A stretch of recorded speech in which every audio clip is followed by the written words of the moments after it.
Ah, that sounds good. Something's happening. Okay, fantastic, great. James, fantastic to see you. We keep seeming to have these events when it's about your bedtime. It's come right, the sound. Okay, fantastic, great. Lovely to have you with us. James, they were just talking about the inception of TSSA. You were part or an inspiration in Cape Town at that ISISA meeting that I attended, and you inspired me enormously with Habits of Mind. And your work with the Growth Mind Continuum, your books, and really your generosity of sharing how it is that we can become better at what we do with teaching and learning. You have impacted my journey profoundly, personally and professionally, and I know that for our South African community, you've done the same. So, and worldwide, of course.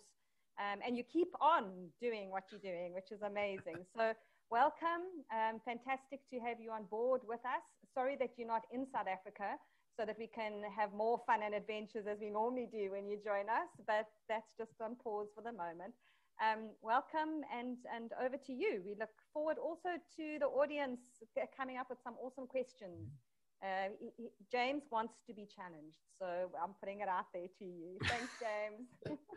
Thanks, Ingrid. It is an absolute pleasure to be here with TSSA again. And like you say, I was there accidentally right at the very beginning, and to have had the privilege to work with you and Jane and all the TSSA team over these years has been a thrill for me and an absolute privilege to be involved. So I'm more than happy to contribute and to continue to contribute to the fantastic work that you do.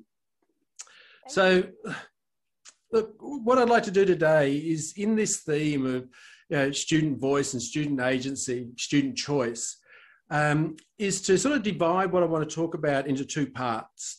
To start off with, I'm going to talk about my work around growth mindsets and hopefully give some strategies and some insights into how teachers can work with growth mindset.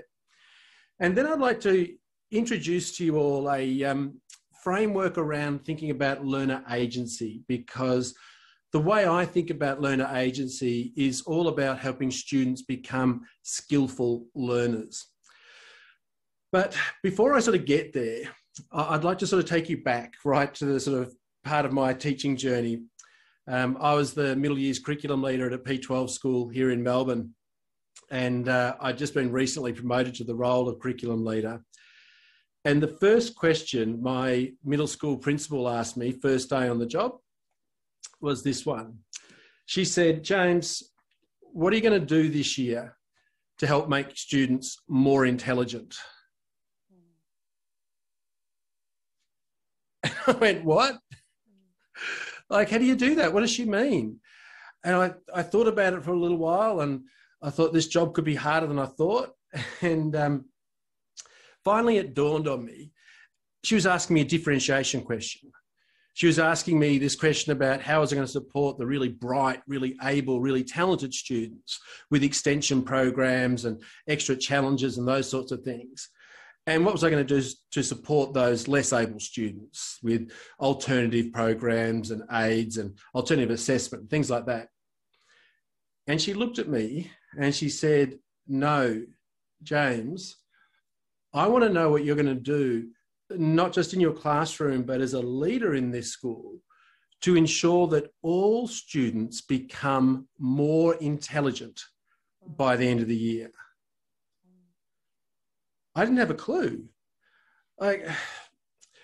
It started a journey for me around what does it mean to behave intelligently, and what do you do to help students become more intelligent? Because in my experience, I work with a lot of teachers, and certainly for my own personal teaching experience, I used to get into a class and I thought I was a really good teacher if by about week 4 or 5, I'd got to know all the kids and I knew, what grade they were going to get at the end of the year. Very early on in the year, I could tell this was the kid that was going to get the A. This kid, if they worked hard enough, might get a B. Wasn't much I could do about that one. Another interesting idea in this space, we sometimes talk about students' potential. Now, potential is an interesting concept because we look at some students and go, wow, you've got so much potential. That's great. Let's imagine where you can go. I'm so excited for you. But not so much for you. I find a lot of educators, when we look at our students, we quickly sum up that this one's got something that this one doesn't. And just imagine if you met these two kids in the street when they were 30, and by any definition you wanted to use, they're doing exactly the same thing. Now you're looking at this one going, wow, congratulations, well done, that's great for you. Who would have thought? Well done. And you're looking at this one going, what went wrong? Same thing, but you're rapt for one and disappointed for the other one. And if those sort of ideas resonate with you, and I find they resonate with many educators, it could be that you're carrying with you a relatively fixed view of intelligence and abilities. And of course, this is what Carol Dweck talks about when she talks about mindset. She talks about how we view ours and other people's abilities. And basically, she describes these two mindsets. Someone with a fixed mindset sees the world like this. Hey, look at me. What you see, this is pretty much what you get. The person standing here today, pretty much the same person who's going to be standing here in 5 years' time, because this is just the way I am. And when you see yourself like that, this is me, get used to it, you spend your life looking inwards. You ask yourself, who am I? What abilities do I have? And as a result of discovering the answer to that question, you have to ask yourself, where do I fit in the world? Because Ingrid, I know you're such an amazing, talented teacher. I'm not like you, so I couldn't be a good teacher. Maybe I could be good at something else instead. On the other hand, someone with a growth mindset sees the world very differently. Someone with a growth mindset sees the world like this. Hey, look at me. What you see is just who I happen to be today. I change, not just a little bit. I change a lot. I change some of my most basic characteristics, my talents, my abilities, my intelligence. It's all up for grabs. The person standing here today, a shadow of the person that's going to be standing here in 5 years' time, because I get on with the business of changing myself. And when you see yourself like that, you don't spend your life looking inwards, asking, who am I? What abilities do I have and where do I fit? You spend your life looking outwards, saying, who do I want to become and what do I need to do to become that person? And in that difference, who am I? Where do I fit? Who do I want to be? What do I need to do to become the person I want to become? Lies the key difference between a fixed and a growth mindset. And that is something we've been hearing about just in the last session, is the idea of choice. You see, people with fixed mindsets don't make bad choices. They just don't see the choice in the first place. Someone with a fixed mindset will say, have I got the ability to be a musician or to be a mathematician or to be employed? And if they look inside themselves and say no, well, that's game over. Now, a couple of points to be clear here. The mindset is that idea in your head. That idea that I either can change my abilities or I can't. The list of behaviours I'm about to show you are sometimes described as the mindset, and they're not. The mindset's the idea in your head, the belief in your head. These actions, these behaviours are the symptoms of that belief. So, for example, someone with a fixed mindset will avoid challenges. And why wouldn't you? For someone with a fixed mindset, a challenge is just an opportunity to fail. Sure, you might be able to do that, but if you try and fail, that's permanent. So it's much better for someone with a fixed mindset to say, yes, I could do that. I just don't want to. Now, I don't know about you, Ingrid, but do you ever find some students that say that sort of stuff? I could, but I just don't want to. They're protecting themselves from that failure. These kids give up easily. And again, why wouldn't you? I know I've struggled with things in life, and for someone with a fixed mindset, things that are hard today, things that you struggle with today, you will struggle with tomorrow and the next day and the next day and the next day and the next day. And who wants to do that? So for these kids, their life becomes about the path of least resistance. When things get hard, they say, that's not for me. I'll go find the thing that I'm good at, the thing that doesn't take so much effort. And how often do we find kids that just want to take the easy path? These kids see effort as a bad thing. Bad thing. Now, I want you to think about that for a minute, because social media is full of praise the effort, tell the kids good effort. Why would you praise someone for something they think is bad? So I understand a teacher's intent, but your intent doesn't matter. For someone with a fixed mindset, when you say, great effort, keep up the hard work, they hear, you must be stupid or you wouldn't have to work so hard. Whoops. Now, we could go on. I'm going to point you towards some resources later on, but I'll say this much. This is not an effort mindset. It is a growth mindset. And if the sort of effort you're putting in is not leading to growth, wrong sort of effort. It's not that you're not capable of the growth.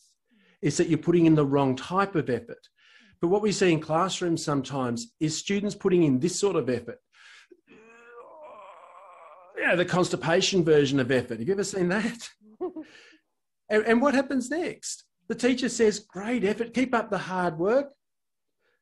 It's a shame you're not learning anything, but as long as you're trying your hardest, that's okay. Can I suggest that's one of the most damaging things we can say to a child? As long as you're trying your hardest, that's okay. What's the message behind that? You've just put everything you've got into it. We both know the standard's not great, but you've got nothing left to give. So perhaps you just better get used to not being able to have a very good standard. I'll say it again, it's not an effort mindset. It's a growth mindset. And a quick question for the audience to think about. When that student comes up to you with the work that's not so great, which question are you more likely to ask them? Are you more likely to ask them, how much time did you spend on that? Or are you more likely to ask them, how did you spend your time on that? Because it's not the amount of time you spend that's important. It's how that time is spent. And that's what my principal was getting at when she asked me, what are you going to do to help make your students more intelligent? I was going to ask them to spend their time more intelligently. These kids will ignore your feedback, not because they're naughty or nasty or impolite. They just don't see it as helpful. If they could do it, they would have done it. And the fact that you're pointing out things that they couldn't do feels like criticism, not help.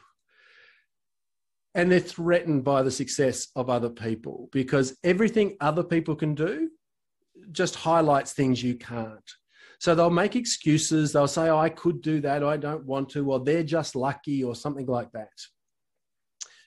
Because for these kids, the being comes before the doing. Think about that for a minute. Have you ever had a student come up to you and say, Miss, do you think I'll be any good at this? What they're asking you is to look inside them, tell them they've already got the ability and take away any risk of failure. So for someone with a fixed mindset, they love a personality test. Like, have you ever been the victim of a personality test in your life, Ingrid? You do the questions, you get a box that's red and LMPT, and LMPTs, they're really suited to this. You'll find these jobs really easy. Here are the messages, you won't have to work hard. You're suited to, you're cut out to these things. And in the same breath, they're saying, and you're not suited to these things. This explains why you won't be good at this other stuff. It builds boundaries around the student. And in building boundaries, limits around the student, it takes away their choice. Once the student's told, you're one of those, they've got an excuse for not being one of those. And for these students, learning is about discovering their abilities, working out what they can and can't do. They come into classrooms wondering if they're going to be able to do this. And school is one long test to work out what they can and can't do. And many of these students will leave school saying, there's nothing I can do, or this is all I can do. And as we heard in the talk before I came on, we want students to be able to choose that entrepreneurial path, to choose I can do this, or this, or this, or this. Now, I'm sure I'm touching a lot of nerves with a few of the teachers that are watching today. So please put your questions in. And Ingrid, if any of those questions come up that you feel like we should stop and answer straight away, just happy to answer straight away as well. But I'm sure the teachers... On that, so often teachers and parents will say things like, she's doing her best, and that is seen as a positive. Because it's so important that teachers are seeped in this understanding of the two perspectives here. Doing your best, or she's reached her potential instead of growing her potential. That kind of thing. And those things are written in reports. It's an indictment on the child. Now, see, that phrase, you're doing your best, this is your best work. For someone with a fixed mindset, they hear that as you've reached your limit, this is as good as it gets. For someone with a growth mindset, though, they hear that quite differently. So the same message can be interpreted quite differently depending on how you see the world. So, for example, and I'll elaborate on what you've just said, for someone with a growth mindset, they love a challenge. Don't give me easy stuff, give me hard stuff, thing that's going to stretch me, challenge me, help me grow. These students are more persistent because they understand that things that are hard today are going to be easy tomorrow. See, someone with a fixed mindset says, if this standard is hard, this standard will be really hard, this standard will be near impossible. How anyone can do that is unbelievable. But someone with a growth mindset says, this is hard until I make it easy. I develop my habits of mind, I learn to behave more intelligently and make the hard things easy. Then I move on to this.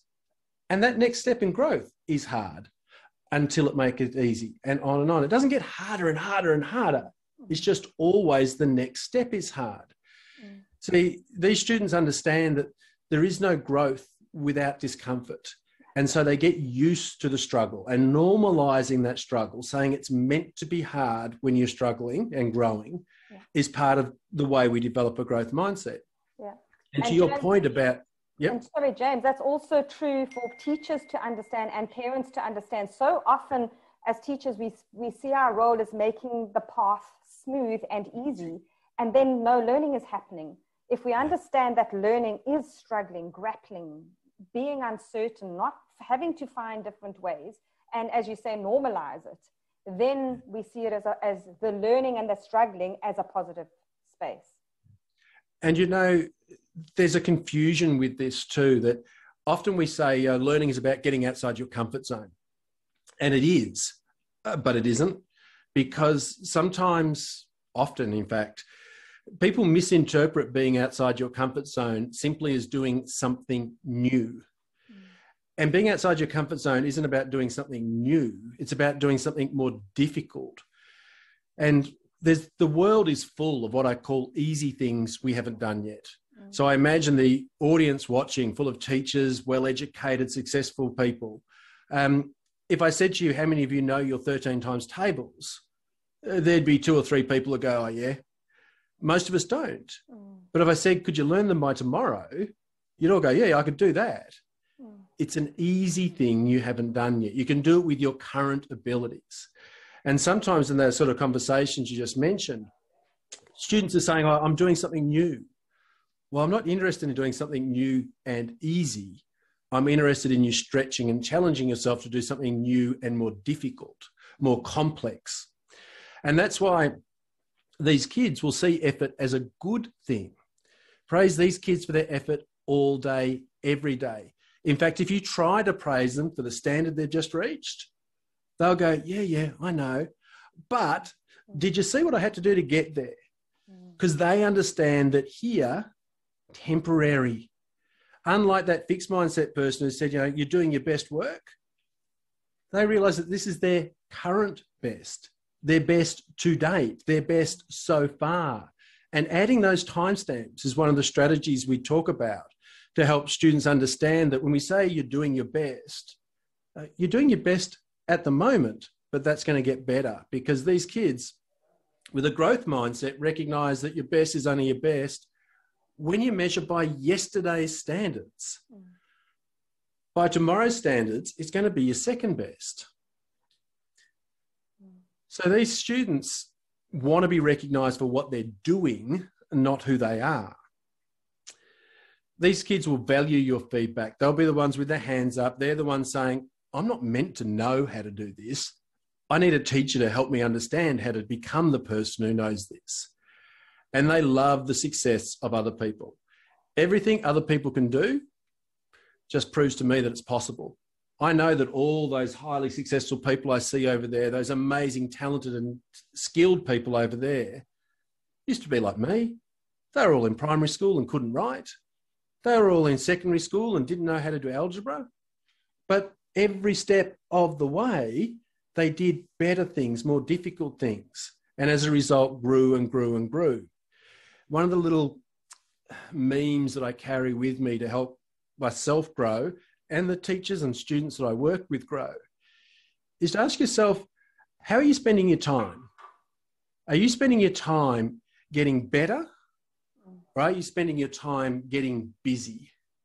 And by that, I mean, we often spend our time just doing the stuff we can do easily, ticking it off, doing the tasks, rather than doing the hard things. These people with growth mindsets understand that becoming comes before the being. They don't ask themselves, am I the sort of person who could run a business? They say, I want to run a business. How's that done? Can someone show me how's that done, please? I need to learn how to do that. They don't look inside themselves and say, am I musical? They say, that music stuff, that's really cool. Can someone teach me how that's done, please? And these kids, yep, Ingrid. Yeah, I was going to say, it's so true to see that and to hear you say that, James. In reality, as teachers, we've lived that over this COVID going online, you know, the becoming before the being. And I think what we've learned in that process is how incredibly important it is that we acknowledge that it was damn hard, and that it's that we need to look after ourselves on that journey. So it's not as if you know, it's not just a slick saying. It's actually acknowledging that it's hard, and we all have experienced how hard it is and how important it is that we keep track of ourselves, that self-awareness that we've heard a lot of about in this conference too, and wellness obviously connected to that. Yeah, and to recognise too that the thing that you used to find hard doesn't stay hard. It becomes easier. Once you know how to do it, you can do it. Yeah. And these kids, you know, like what you're talking about, and when the audience watches me point like this, that's where Ingrid is over there, for those of you watching. I imagine she's somewhere entirely different on your screen, but for me, she's over here. And I'm looking at you there, not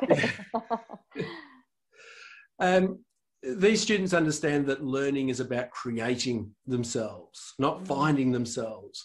They get what George Bernard Shaw told us all those years ago, that life isn't about finding yourself. But after we hear that, I'm trying to work out who I am, what I'm good at, what I'm meant to do, but rather life is about creating yourself. Now, I'm sure that the teachers watching today and the leaders and others that are watching today have all had experiences that they could identify students, maybe their own children, maybe themselves, that have exhibited some of those fixed traits. And we probably know people too who exhibit many of those growth traits. For me, Ingrid, you're one of those people that have always stretched and challenged themselves. I can see you living a growth mindset all the time. Now, perhaps you can answer on behalf of the people watching, Ingrid, but if you had a choice, and I want to make it clear, you don't. But if you had a choice, what would you rather see in your classroom? Kids with a fixed mindset or kids with a growth mindset? Growth mindset, absolutely. Absolutely. Unfortunately, it's not as easy as going into a classroom saying, this is fixed, this is growth. Kids, can you do that, please? It just doesn't work like that. As I said up front, the mindset is a belief, an idea in your head. And it's not any simple belief. It's one of the most deeply held beliefs about who you are, what it means to be you. And so when we talk about changing mindsets, what we need to talk about is changing beliefs. And this has been such a huge problem because, unfortunately, mindsets are a relatively straightforward idea. I've heard this book, Carol Dweck's book, described as the most unread book on people's bookshelves. Like, they heard about it, so that sounds good. People read the first chapter, go, I get fixed and growth. They skim through, go, yeah, I get what fixed and growth is. And they go, I understand it now. And then, unfortunately, someone puts a poster up and, we go to Pinterest for our classroom strategies. And that just doesn't work. As Carol Dweck has said recently, the growth mindset is even more complex than we imagined. In the beginning, we didn't recognize the complexity of implementation. And the unfortunate part about that is that schools all around the world have been going, growth mindset's a great idea. We want our students to have growth mindsets. It's really important. A lot of research to back up why it's so important. But our strategies to try and change students' mindsets haven't been very effective. A lot of them boil down to this, change your words, change your mindset. Now, like a lot of the strategies out there, this is a half-truth. Right? There's a lot of truth in here that someone with a fixed mindset will say, I'm not good at this, and someone with a growth mindset will say, what am I missing? But just to ask that student who's saying, I'm not good at this, to say, what am I missing, doesn't change their mindset, doesn't change their belief, just changes their words. The title is what's wrong. It's not change your words and change your mindset. It should be change your mindset and your words will change.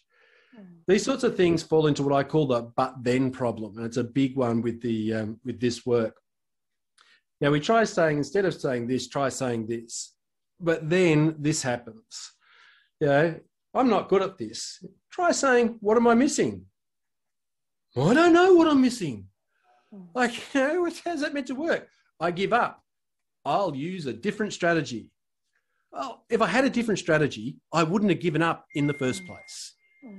We can go through this. People can take a screenshot of this slide if they like. I made a mistake. Mistakes help me learn.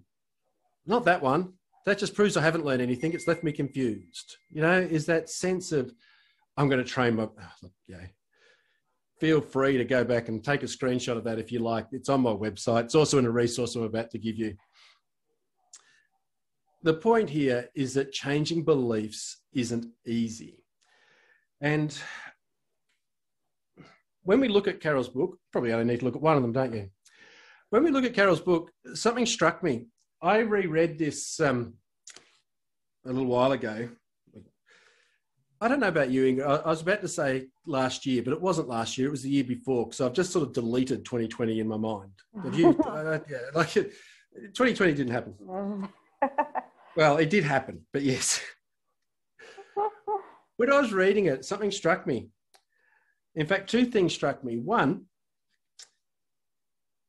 in the first chapter, Carol Dweck uses a half dozen examples of world-class people that you would know with a fixed mindset and first-class people you would know with a growth mindset. And they've all got two things in common. One, not a single one of them had read a book. Not a single one of them had seen that change your words, change your mindset poster. Not a single one of them had a teacher that said, you should have a growth mindset. So a question I'd like your audience to ponder is, where did they get their mindset from if they didn't have a mindset lesson? And the other thing, and I think this reflects probably one of the biggest misunderstandings about Carol Dweck's work,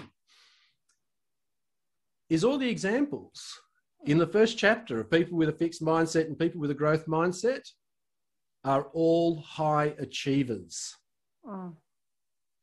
You see, you don't need a growth mindset to grow. Mm-hmm. It helps, but you don't need it. A growth mindset isn't the growth. It's just the understanding that growth is possible. You see, all a growth mindset is the invitation to grow. It's not the growth. It tells you I can grow, but it doesn't tell you how. And so, you know, we get things like this, and this always bothers me a little bit, you know, the power of yet. And I know Carol Dweck did a presentation about the power of yet, but listen closely to what she says. Because when we tell kids, you know, I don't know the answer yet, you know, we all know the story about this one. We're making a promise to that kid that at some point in the future, they will be able to do that thing. But when I don't know the answer yet becomes, I still don't know the answer yet, I'm still not good at this, I still don't understand, I still can't do this, it still doesn't work. Well, two things have happened. One, this child hasn't learned. And two, they've lost trust and faith in you. When Carol Dweck said the power of yet, if you listen to her next sentence, she says, the power of yet is that it gives you a pathway into the future. It tells you that it's not finished, but it doesn't tell you how to complete the journey. So I would invite your audience, instead of saying not yet to students, which just says there's a pathway, ask them what's next. What's the next thing that will take you down that journey? Did you wave at me, Ingrid? Yeah. Just building on what you're saying, James, is that therein lies the choice. Therein lies, you can choose whether you want to then decide and how to choose to grow. You know, there can be points, I'm speaking personally, when my capacity to actually grow in a particular area, I just didn't have it right then because I was dealing with so many other things. And I chose not to, but the choice is still there for me to go back. I may not have it yet, and then I could choose to go there and get it. Yeah, and you're exactly right. That's where the choice comes in. The mindset takes away the limits, takes away the boundary and says, I can. It doesn't tell you how, but it says there's a pathway there. And so, and you'll know this now better than just about anybody, the work I do, I combine it with the mindset part. Sure, the mindset's fine. But what it does is it invites you to take those actions. But if you don't get the actions right, you still don't grow. So when I talk about an agile learner, and I'll talk more about the agile learner in a little while, I'm talking about someone who not only understands they're capable of growth, but also understands how to go about achieving the growth. And to achieve the growth, you need not just Carol Dweck's work, but you also need the work of Art Costa and Bennett Kalick around habits of mind. And I know you've done so much work around the habits of mind over the years. The habits of mind are the behaviours you need to engage in to achieve the growth. But like I was saying before about learning more and learning better, doing easy things you haven't done yet, or actually stretching and challenging yourself. This work here around the type of practice that you need to do, this is Anders Ericsson's work about the process that leads to growth, of that stretch and challenge and being beyond your current best. And it's not until you put all three of those things together that you actually achieve the growth. Because the growth mindset only works when you do the work. And for that matter, it only works when you do the right sort of work. So I'll just come back. I'll take it both there. Where did those original people, the people at the start of Carol Dweck's book, get their mindset from? They got their mindset from the actual experience of growth. If you grow, you see yourself change, you reflect back on it and say, I used to be here and now I'm here, you'll know that I can't do it yet and there's something I need to do next in order to achieve that goal. See, they had what I call an authentic growth mindset. Unfortunately, in most schools, what I've seen is what I call a learned growth mindset. Now, teachers want to learn a bit more about this, I'll put this slide back up at the end too, but if you get your phones out and take a photo of that QR code, it'll take you to my website where you can download a copy of this book, which talks about growth mindset, and it talks about some of the challenges we've had and how to effectively change students' mindset and develop learner agency, which is the next bit I want to talk about. Because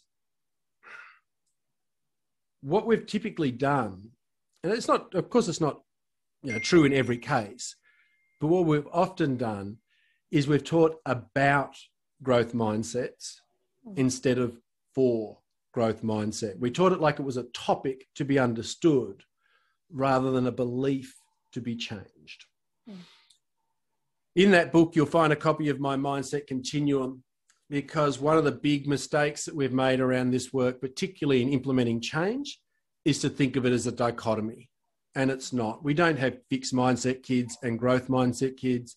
They all fall somewhere along this continuum. Carol Dweck's made that point as well, that a growth mindset isn't a declaration. You can't just say you've got one. It's a journey, and it's a journey along that continuum. And I think the important part about that, there's lots of important parts, but one of the powerful parts for us as educators working with these ideas is that it allows us to reset our expectations. That when we go into classrooms expecting our work to result in children having a growth mindset,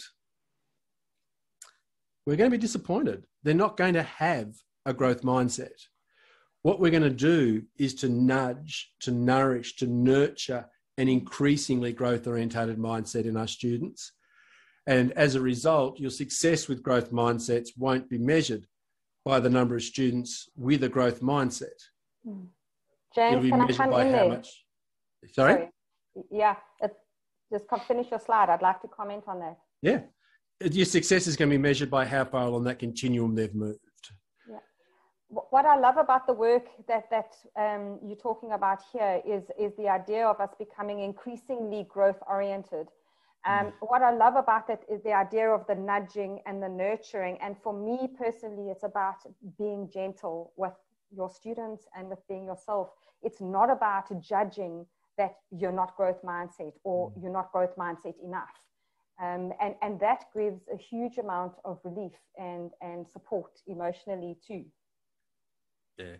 Look, in that resource that I've offered the group, I talk a lot about the false mindset. And the false mindset comes up because we've told teachers, you've got a fixed mindset or a growth mindset. This one's awful, this one's good. And teachers have gone, accurately, well, I don't have a fixed one. And if I don't have a fixed, I must have a growth. And once you've got a growth, you don't have to change anything else. Recognizing that you're on a continuum allows you to say, look, I'm not fixed, but I'm not growth either. I'm kind of here. And to ask the questions, what experiences have led me to here? And what do I need to find out? What do I need to understand to help me get here? And it's hard. Look, I've been doing this stuff for a long time now. I understand the importance. I've done some work on myself with my mindset. But just on Tuesday this week, I was talking to one of my mentors, and he said, James, hook up with me later in the day and I'll do your presentation. I'll give you some feedback. I spent the whole morning avoiding the presentation, and I felt a little bit, I really don't want him to watch because, he might be critical. I mean, this is a friend of mine who's mentored me that, it's still hard sometimes. I mean, it was great. He was fine. He gave me some really good feedback, but I still felt that. And that's what I mean by it doesn't matter what your intention is when you say, good effort and things like that. Your mindset's part of what we call your unconscious bias. It's what happens when you're not paying attention. It's the fact that, last week in class, all the hard questions went to this student and this student and this one, and a couple of consolation questions to that student. I didn't think about it. Just something in my default said these kids can answer it, so I won't bother answering that one or asking that one. That's how it comes through. It's the gut the twisting when someone says, hey, Ingrid, could you summarize the last 30 minutes of the presentation for me, please? And you go, oh, I might get it wrong. But you'd probably get it right anyway. Did you wave again? I did, and then I forgot because you asked me, Ingrid, you have to summarize the last 30 minutes. And, All right, so you want to go on? I wanted to say, yes, it's when we particularly stressed also, and particularly in these extremely stressful times, 2020, that we don't want to remember so much, that we also, it's easier to default back to the more fixed side of the continuum.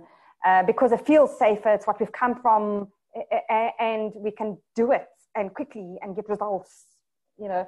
But the learning is the much harder route, and we have to continually nudge, nurture, be gentle on ourselves, to keep reminding ourselves, forgive ourselves too, and keep trying to move towards the growth-oriented side.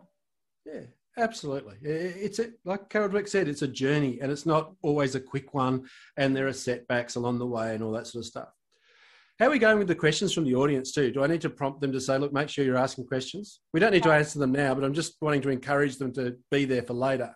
That's great. We've got a panel who are collecting questions. Good. So we're good. Thank you. So I wanted to start with this mindset stuff because in a very real way, one of the big differences or key differences between the fixed and the growth mindset is your understanding of yourself as a learner. See, someone with a fixed mindset doesn't get learning. They think learning's about discovering. I don't change. I've just got to work out what I've got. Someone with a growth mindset says, I can change. I can go through a process that's going to turn me into the person I want to become. And if you understand that, if you understand yourself as a learner, the next question is to ask, how do I get really good at that learning process? How do I get really good at changing myself? Because I think globally, over the last 10 or 15 years at least, there's been a lot of focus on teacher practice, what teachers need to do in the classroom, how to make thinking visible, you know, all this sort of stuff, quality teaching practices and all that. And it's all good work, don't get me wrong. But I don't think we get good learning outcomes until quality teaching is coupled with quality learning. And so as a foundation for that quality learning, we need students to understand that they are learners. And there's all sorts of other work we can talk about there. But understanding yourself as a skillful, active learner is this work I talk about when I talk about learner agency. When we talk about learner agency, people sometimes talk about giving students choice. Well, it's not about choosing this activity or choosing this activity. It's about being able to choose to do this or this or this, and to choose how well you engage in that. So in the last, you've taken up some of my time, Ingrid, so I'm going to go a little bit over time. In the last 10, 15 minutes or so, I want to introduce you to this learner agency matrix. And as I share it with you, and you'll get a copy of this as well, I want you to ask yourself, where do you see your students? Because I describe, oops, there you go. I'm just pressing a few buttons back here. So here we go. There we are. I describe skillful learning under these 5 categories. How you respond to challenge. Oh, hello. How you respond to challenge. How you develop your behaviours, your habits of mind. How you gather information to help you learn through feedback and mistakes. And how you distribute, how you spend your time and energy. Now, I'll just get out of your way. What I call a non-learner. Now, I don't think we've actually got a lot of non-learners, but this is like a baseline. These people will avoid a challenge. They would rather do nothing than something. They're ignorant of their habits of mind. They don't have a language to describe how they go about learning. They ignore feedback and disregard mistakes, and they waste their time. As I say, I don't think we've got a lot of these kids. But as I work up this table, start asking yourself, where are your kids? I think a beginning learner is someone who reduces their challenge. They're always looking for the easy option. If you give them options A, B, and C, they'll say, I have something easier, please. They'll ask for option D. They can describe what they do in terms of their learning, but only retrospectively. Having gone through the learning process, they'll say, oh, I had to ask a question, I had to work with somebody else, and I had to use what I learned in the last class. They can't do it up front. They recognise mistakes, but they don't act on it. They acknowledge your feedback, but they don't act on it. And they spend their time doing busy things. When I said before about getting better or getting busy, these kids are all about busy. Like, they'll be compliant, they'll be doing things in the classroom, but it's busy work, not stretch and challenge work. Our performance learner, these are the kids who love to show you what they can do. These are the kids that will limit their challenges to the things they know they can do well. They're the ones that go, hey, look, I'll show you what I'm good at, this sort of thing. They can apply their habits of mind in terms of they'll tell you what they'll need to do to reproduce that same level of performance as before. They avoid mistakes because they like being in their performance zone and doing things well, so they like to get it right. And they'll select feedback. And by that, I mean, they're happy to take the positive feedback. You did this well, you did this well, you did this well. But as soon as you start saying, oh, I think you could do this part better here, not interested. And they spend their time performing. All three of these learners are what I call below the bar learners. They're not actually growing. They're not actually improving. It's not until you get above the bar that you actually start learning and growing. Our directed learners will attempt to challenge, but they need you to tell you what their learning zone is. This is the right amount of stretch for you. Go away and do it. And they're compliant. They'll do that. They will extend their habits of mind, their behaviours, learn to behave in a different way when you tell them to. So the directed learner their learning is directed by the teacher. Do you ever feel like sometimes you're dragging kids through the learning process? This is these kids. They correct mistakes. When you say, this is wrong, do this. They respond to feedback when you say, do this. And they spend their time producing, and they'll go through school and they'll get things done and they'll finish their year level. Our independent learners start taking control of the learning process. They're the ones that will target their own challenge. They're the ones that say, I wanted to be able to do that. So they set their own goals and their own challenge. They develop their habits of mind. They'll say, I want to be a leader, but I'm not real good at listening to other people. So I better learn some skills about how to listen to other people before I get into that leadership role. They use mistakes. So when mistakes happen, they go, why did that happen? What do I need to do so that doesn't happen again? If they can't work it out, they'll request feedback. Ingrid, can you help me out with this? I'm not sure what's going on. And so you see them spending their time striving and growing. And for a while, I think these independent learners were probably what we aimed for. But I don't think it's good enough anymore. The sort of learner that I want to talk to you about today, and I'll spend the last 5 or 10 minutes talking about, is the Agile Learner. These are the learners that embrace a challenge. And by that, I mean they take on any challenge that comes along, because every challenge that comes along helps them cultivate their habits of mind, helps them raise the bar, helps them become a higher achieving person. And what that does, when you raise the bar, when you succeed at increasingly difficult tasks, the number of things in the world that become easy things you haven't done yet gets bigger and bigger and bigger. And you'll know that if you've ever met someone high achieving, I mean, Ingrid, you obviously have because you've met me, but if you meet somebody else, hey, by the way, just for the audience who didn't think that was funny, it was.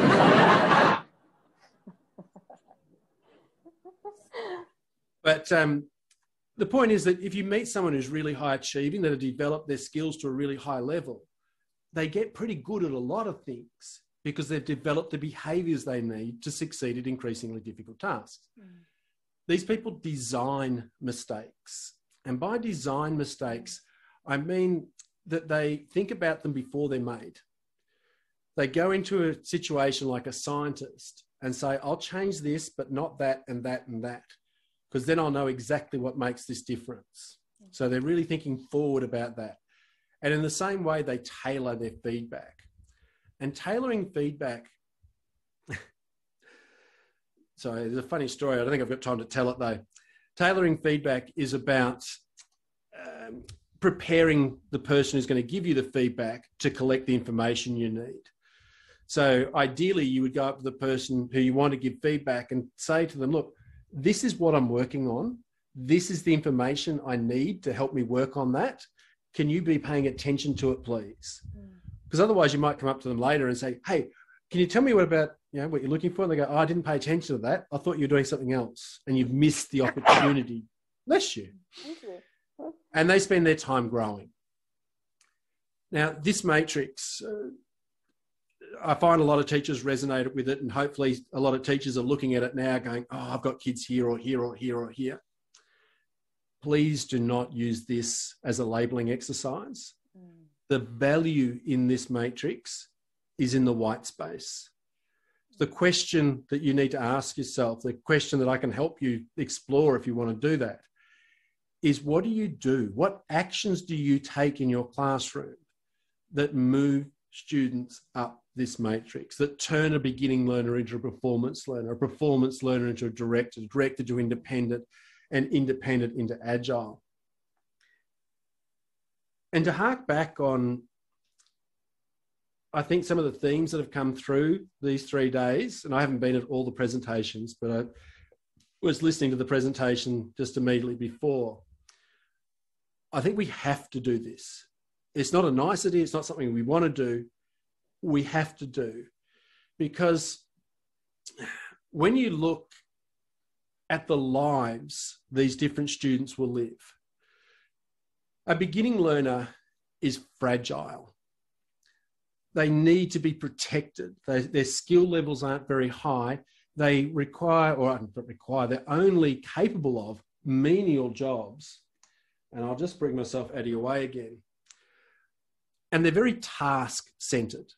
You can say, do this, do this, do this, and they can do that, do that, do that, as long as the tasks are simple tasks, not problems. Performance learners are more sensitive to change. Look, they've got a set of skills, but as long as what they're doing stays the same, they're going to keep doing a good job. Now, I went and saw the Eagles, the band, the Eagles, here in Melbourne a couple of years ago now.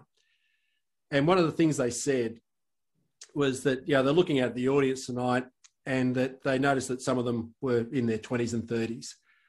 And they wanted to let them know that some of the songs they were playing that night, they'd been playing for longer than they had been alive. Like, these guys have been doing the same stuff for 30 or 40 years, and they still do a great job of it, and it is fantastic to watch. And as long as the world keeps wanting that, they're going to continue to do a great job like that. But I've seen some people that grow and grow and grow and get into a role, a school leadership role sometimes, unfortunately, do a great job for the first couple of years, but the job moves a little bit. And then they're still doing a pretty good job, like you can't complain too much, and then the job moves a little bit. And then they're only okay. And have you seen this sort of creep happen before? They were really good at this, but then they were asked to do that and they can't do it anymore. The directed learners are resilient. Now, I know that's a big word at the moment, and I'm going to suggest to you that you are setting the bar too low if your goal is resilience, and I'll come back to that in a moment. These people need a managed environment. They can change in an evolving environment, and they're the sort of people that, when I meet them, they've got 5 degrees, all at the same level. They don't grow and grow and grow. They do all of the sideways stuff. The independent learner can change direction under their own steam. This was my goal. Oh, wait, the goal's moved. And this is what we've been trying to do all last year. How many times have we heard pivot in the last year? Like, I was going this way. All right, now I've got to go this way. it's not a bad thing. And if the world was evolving slowly, independent learners would rule. But I don't think the world is evolving slowly. And that's why we need these these Agile learners. And Agile learners are what we call anti-fragile. And I'll come back to that and finish on that point in just a moment. These people, where the independent learners are self-directed and in many ways selfish, they're pursuing their own goals. And I see a lot of artists and scientists and athletes that are independent learners like that. The Agile learner is selfless. They don't become the person necessarily they want to be. They become the person they need to be. And Nelson Mandela, Martin Luther King, these are the sort of people that didn't have their mind on that goal that we all know they've achieved. They just said, someone's got to do this. So I'll become that person.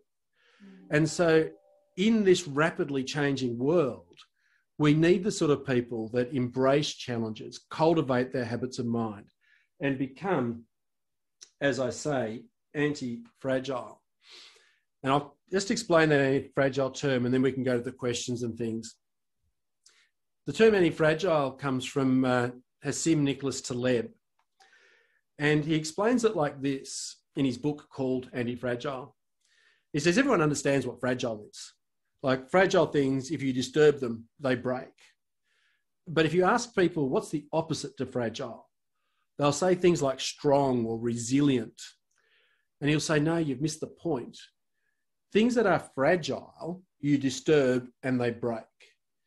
Things that are strong or resilient need lots of disturbance before they break or they bounce back to where they were. Things that are anti-fragile benefit from the disturbance. You would wrap them in bubble wrap that says, drop me, it helps. And this idea, to sort of put a picture in your mind about it,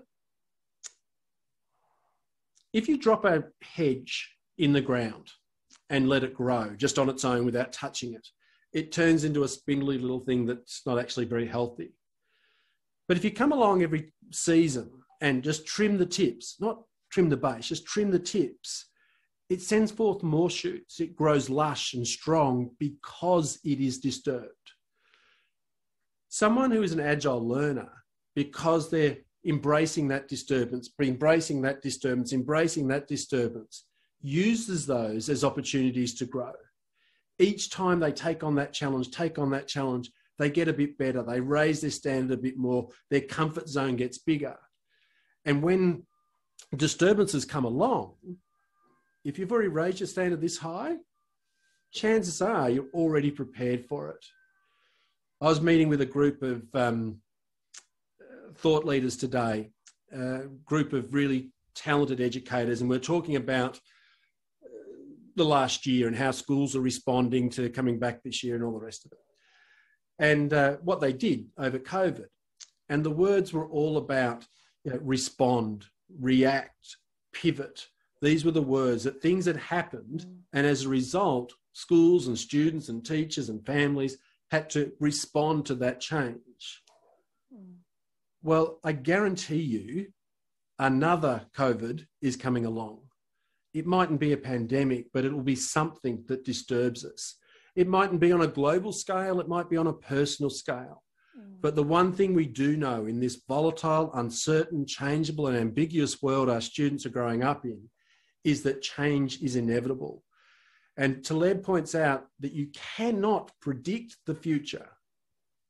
You can't do it. It's a fool's game. It's impossible to do. But you can prepare for it. And the way you prepare for it is by becoming anti-fragile.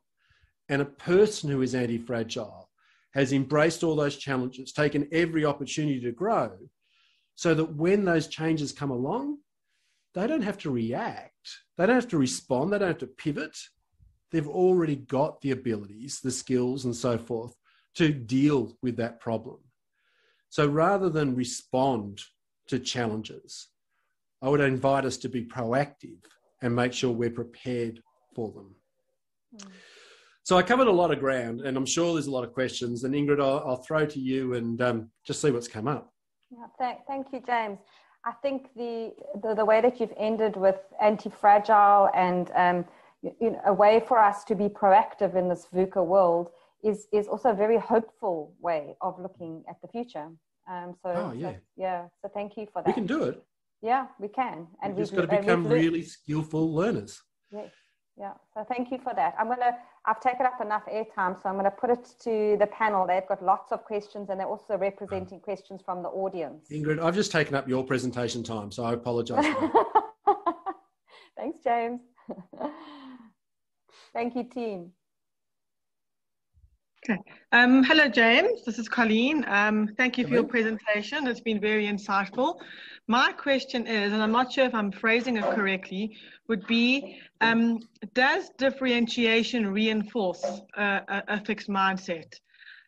For example, it's the only example I can think of right now. If there's a concept that you've been teaching and some girls are struggling, you tend to put those girls in a group where you sit on the carpet and you try and explain it to them. For me, I've always worried about when, especially in the foundation phase, when you hand out your graded readers to get them to start reading. Obviously, teachers don't put level 1, level 2, they'll use colors, but kids do know that I'm in the bottom reading group and you are in the really clever reading group. So does that not in a way reinforce a fixed mindset? And, so how would you change it? I know with reading, it's almost impossible. They've got to work through the graded system. So I don't know if that question makes sense. I'm sorry. No, it makes perfect sense. And it's a question that I often hear.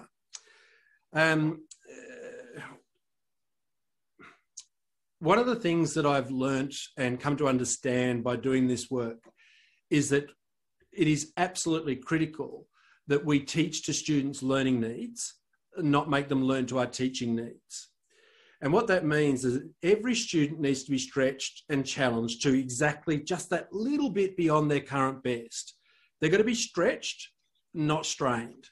So what you're doing in your classroom to have these girls working at this level and these girls working at this level and so forth is exactly the right thing. But as you pointed out, if the girls come to see that as being because these ones are smart and these ones aren't, that's a problem. Part of the issue here is that very often when we do that differentiation, the messaging that comes with it is that we're differentiating based on ability. I wouldn't do that. I would differentiate based on current standard. So we all know that these kids are going to move through those levels. And what we need to make sure the girls understand is this is where you're up to, this is where you're up to. And they'll go, oh yeah, but, these girls are smarter. Fine. For about 6 weeks maybe. But in 6 weeks' time, this girl has got to here and this girl has got to here. And so what we then start to value is not the place you're up to, but how far you've come. And we measure and reward growth rather than the standard you're up to. And if we can get those two messages across, one, I'm not differentiating on ability, I'm differentiating on where you're up to. And two, what I value is not where you're up to, because frankly, if you're differentiating on readers, you're talking about 6 or 7-year-old students. They're all going to get to 20-year-olds and those readers are all going to be easy for them. They're going to get to 7-year-olds and they're going to be easy. So what we've got to measure is what they're doing to improve rather than where they're up to. And those two messages will help break down that problem. But you're right, someone with a fixed mindset, to them, this is a sign that I'm done. So, yeah. Does that help, Colleen? Yes, thank you. Thank you so much. Thank you. Hi, James. Hi. Thanks again for the awesome presentation. Quite a few of us went to your presentation a few years ago when you came out to do the TSSA Roadshow. And I really think that's helped. It was awesome. And it's really helped shape our learning agility in our school and habits of mind, growth mindset, proper practice. That's not the right word, virtuous practice. Virtuous, yep. Yes, yeah. So I was wondering, could you give us some practice? I actually wrote it down. Let me read it how I wrote it out. So I said, how do we as teachers engage in the right kind of practice to ensure that our students have improved learning agility? So how can we continue to develop this further through practical examples? Are you asking about your practice or the students' practice? The students' practice, or things that we could be doing, could be and should be doing in the classroom to continue to develop this. Okay, so just all the things you should be doing. Everything, yes. Ingrid, if you'll just let someone know that we're going for another 3 or 4 days at least, we'll be... look, I'm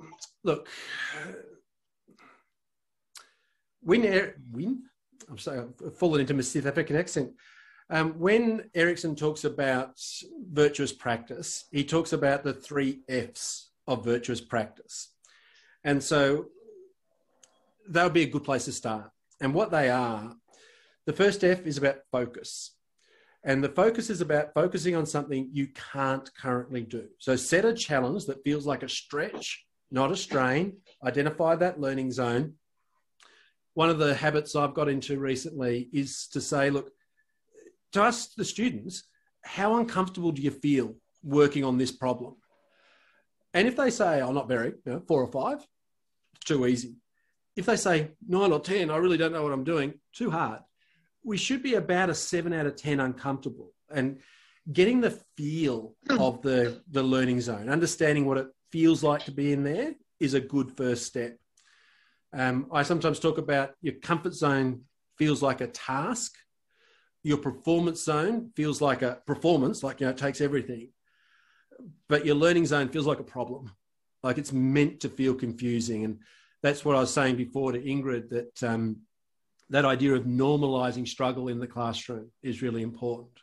That if we see one student struggling and go, keep up the hard work, and see another student doing it easy and say, well done, we got that message wrong. This student should be told, you need to be working harder. That was too easy for you. So the first step is focus. Focus on something that's just a little bit beyond your current ability. Second is feedback. There has to be a mechanism for getting information. I'm aiming here. I've only got to hear, what's the gap? What do I need to get there? Now, we could talk all day about feedback. Feedback can be internal, from your own mistakes, your own observations, or it could be external from other places. But most importantly, there's got to be a fix-it. Focus, something beyond your current abilities. Get feedback about how you're tracking, and then go back and fix it so you actually reach that new level. In my new book, The Learning Landscape, which is a book that I use to describe this process of learner agency, I talk about how to build expertise, you have to climb mountains. And what you need to see happening in your classroom is not getting to the top of the mountain in one lesson, but getting one step closer each time, step after step. And that comes back to Colleen's question about what do we value? Those reading levels that those girls are on, they're in the foothills. Like, they're so easy. They're going to look back on those and go, God, I remember when I couldn't do that. That was years ago. So what's important is not where they're up to, but measuring how far they come. And one of the ways, I'll just give you this one as well, because we said we're going to cover everything. Well, one of the things we do is I had a teacher recently say, just because they thought it was good practice, and it was, habitually they took their students that were in grade 3 for a day down to grade 1. So the 7-year-old class down to the 5-year-old class, just to remind them that this used to be hard and now it's easy. And then they would take their 7-year-old kid, 10-year-old, whatever year level it was, I've forgotten what year level I'm talking about now, up 2 year levels. So even the kid that is at the top realizes that by this standard where they need to go, they're nowhere near it. And so they can see that change. So focus, feedback, awesome fix it. Practical idea. Thank you. Yeah. Cool. Wasn't everything, but that's all right. No, it was a good amount though. Thanks so much. You're welcome. Hi, James. Just thank you again. It's such a good refresher for us to listen to you. And I think such a wonderful reminder, especially to apply to our COVID situation, because it's so true. Things we found hard last year are definitely easier this year. So it was a wonderful encouragement for me, actually. Yeah. And then just some questions on the chat are around the influence of parents. So obviously parents have a huge influence on developing mindset before they even sort of come into the classroom. And I know for myself, whenever I interact with parents, all they're interested in is knowing if they're top, middle, or bottom. And they're not kind of interested in that progress and that growth. So do you have any kind of tips or strategies in how as a school we could effectively engage with parents on this journey as we embrace their growth mindset journey? Leanne, can I just ask a quick question about your parent population? Would it be fair to say that your parent population loves their children and wants the best for them? Absolutely. Well, let's just assume that's true. So when they're coming in asking you where are they up to and how do they compare to the other students and all those sorts of questions, they're doing it out of a place of love. Okay. When the parent comes in and says, oh, don't worry, I wasn't very good at maths either, and giving their child an excuse for not doing maths, they're doing it to protect them. And it's because they've grown up in this world with all these fixed messages that say some people are like this and some people are like that, and these people can do this and these people can't. And I don't have to explain to you where those messages come from.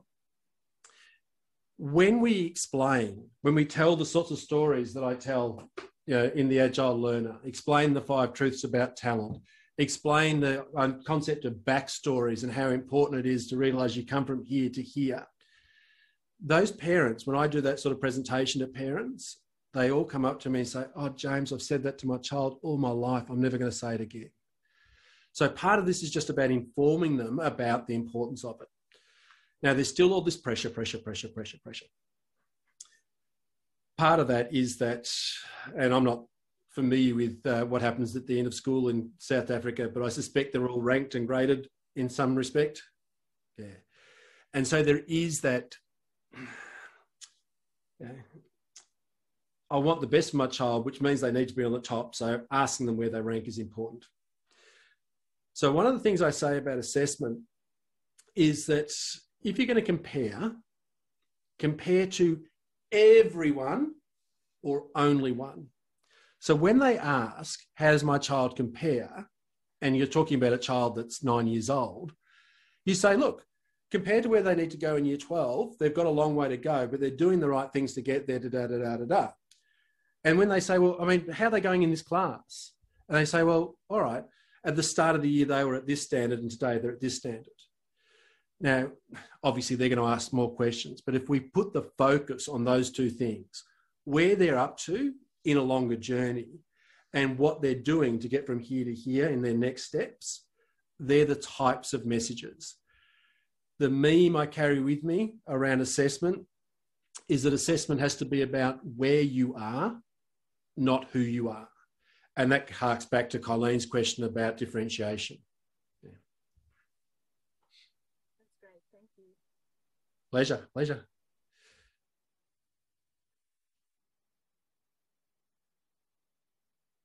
Anybody else? Di? Ingrid, I think you're muted if you're talking. Di is battling with connectivity. My internet's very unstable at the moment, so I hope I get through my question. James, what program are you using that is so fancy? That's what I want to know. I did a big presentation the other day, and I was waiting for the questions at the end, and the first 3 or 4 questions was like, how are you doing all your effects? What's all this business and all the rest? I try to use these effects because I hope it engages people, and I think it actually distracts them sometimes. If you want to know, I'm using a little machine called an ATEM Mini Pro, and it's a video switcher, and I've got bells and whistles going on with me. Do you really want me to go through the whole setup?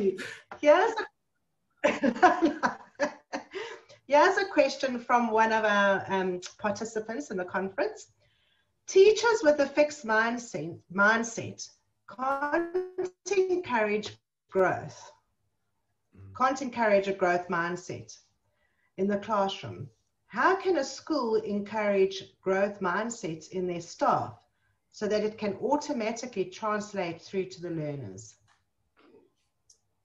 All right. In reality, this is all about teacher mindset.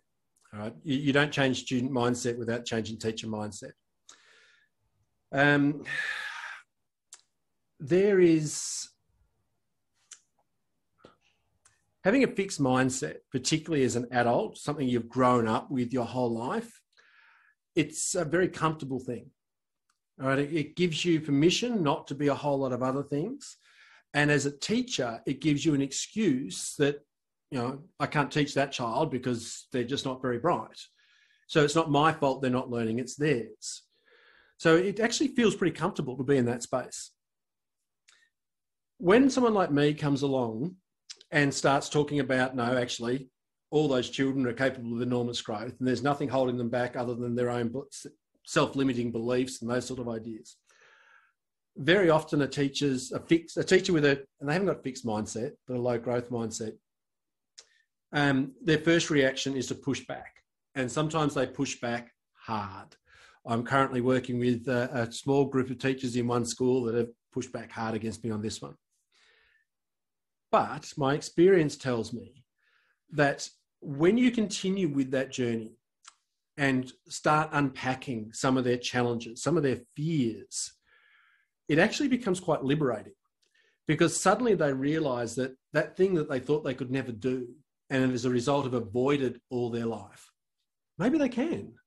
That kid that they're really heartbroken because we're good people, that they couldn't teach, actually maybe they can learn. And so it becomes a very liberating thing. Now, it doesn't happen quickly. Where we sit on that continuum is the sum total of all the fixed messages we've received and all the growth messages we've received. And if we've been living in that sort of fixed mindset bubble for 30 or 40 years, it's hard to shift. But I have seen it happen. And it's just a matter of addressing bit by bit each of those misunderstandings that have led to that fixed mindset. So it's not a quick or easy answer. But I will say, to change students' mindsets, we need to start with the teachers, because of the problem with that false mindset that I mentioned. And I've put this slide up while we're talking as well. Oops, not that one. So you're talking about my technology skills. For people who want to download that, they can do that while I'm talking now. Because we fall victim to the false mindset, we need reminders to help us make better decisions. And the sort of things I've been sharing with you tonight are some of those reminders. Things like, assessments about where you are, not who you are, about attaching timestamps to performance. It's not your best, it's your current best, those sorts of things. Another one that I find really powerful and easy to use is when you group students, group them by verbs, not adjectives. So don't talk about your music students or your high achieving students, because that's like a category, a type. Instead, talk about your students who study music, your students who are achieving highly. And those nudges, and that's part of a bigger piece of work I can do with you if you like, they help us overcome that unconscious bias. But ultimately what we want is to have teachers that understand this, to see the world through a growth mindset. When you can look at all your students and honestly say to yourself, all these kids, stupid, and their standards appalling compared to how intelligent they're going to be in the future and the standard they're going to achieve as adults. And what a privilege it is for me to answer the question that my principal asked me: what are you going to do this year to make these students more intelligent? And to honestly set about saying, that's my job. These students can't do really rich, complex, difficult things yet. It's my job to teach them how to behave in a way that allows them to do those things. And when you can see that, you don't need the nudges, you don't need the little memes to carry you through. And above that, there is a level of working with the school so that some of the structures that pervade schools around the world, we can reinterpret so they don't send quite as many fixed messages. So I hope that helps. Yeah. Ingrid, you waved. I think what's also been interesting with working with teachers around becoming more growth orientated is that not everyone is receptive to it at a particular time. And yet, if one is seeped in an environment that is more growth oriented, then they come on board or it resonates personally at different times, and they have capacity at different times in their life. So I've seen people who've resisted vehemently, and yet it's that conversations, it's a seed that starts growing, and that conversation waters it over time. So I often talk about the drip method or just baby steps, that over time, and time can mean many, many years, that change slowly starts to happen, and it's growth, it's learning, it's grappling. That's part of the grappling. And the same messages that I've been talking about for students we send them to adults, to parents and to teachers as well. So one of the ones I've been talking about recently is most schools systems have some sort of check-in, an annual review of some sort that says, are you still a good teacher? What are your goals for next year? And what often happens is schools, because they're so steeped, I should say, in a performance culture of showing what you can do, what ends up happening is the goals teachers set are actually performance goals. They're easy things they haven't done yet, because the most important thing for the school is that they tick off that those goals are achieved by the end of the year. But if you start thinking about that from a growth perspective, you don't want teachers setting small goals. You want them setting stretch goals. And if the conversation you're having in those end-of-year interviews or cycle interviews is one about what did you choose that you're going to do better this year, at the end of this year, than at the start? What did you choose that you're going to work on? And are you better at it? I'm not interested in having one more. What are you doing better than earlier in the year? And the answer might be, look, I wanted to be able to do this, but I only got this far. That's fantastic. And if you start having those same conversations with teachers as you would with students, then you start shifting the mindset of those adults as well. Yeah, that's yeah, exactly that, James. Yeah.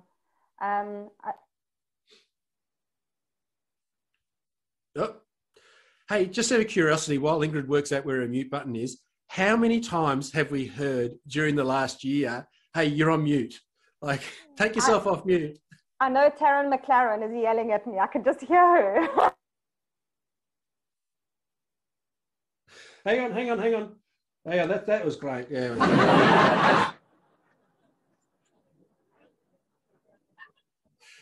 Ah, dear. What else can I do for you?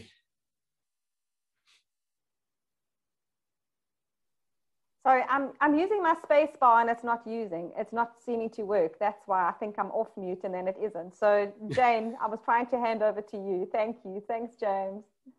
Thanks, Jane. And thanks, Ingrid, for all your support during the presentation. Pleasure, James. Hey, Jane, are you doing that as a joke? You've left yourself on mute as a joke, haven't you?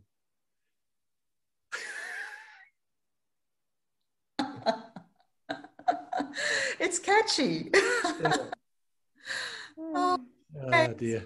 You have been there since the very, very start of the TSSA journey. You were there before I was there.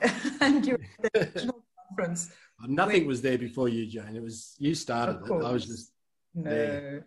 In terms of the passion and the reason why, and the decision to start this nonprofit organization to make a difference. And, we were just recalling that, the real start when we said, okay, let's activate it. And it was here at this dining room table. And Ingrid, you've been there right from the beginning. And so it's just so wonderful to look at how far we've come and how far we've got to go. And it's been so wonderful, James, that you have supported us again on that, just considering, what do we value, what do we really want to do, and what are we missing? And it's refreshed our commitment to that because of having been through a tough time now with COVID that the whole world has experienced, to say, yeah, let's take that next step. And thank you so much. It's wonderful that we're on a journey together. There's nothing fly-by-night about this long journey, as you know. It's just that I want to really thank you for that support. It's Pleasure. And look, Ingrid, so Jane, when I was in Cape Town at the conference Ingrid talked about at the start of the presentation, yes, I still remember I don't remember the guy's name, but he was the Minister for Education, essentially. He showed one slide and he spoke to one slide for about 40 minutes with a picture of Cape Town, a picture of the townships and the shanty town. And he talked about education in South Africa and how the money was distributed and the problems that were there. And that, at that point, I left a bit of my heart in South Africa and it'll always be there.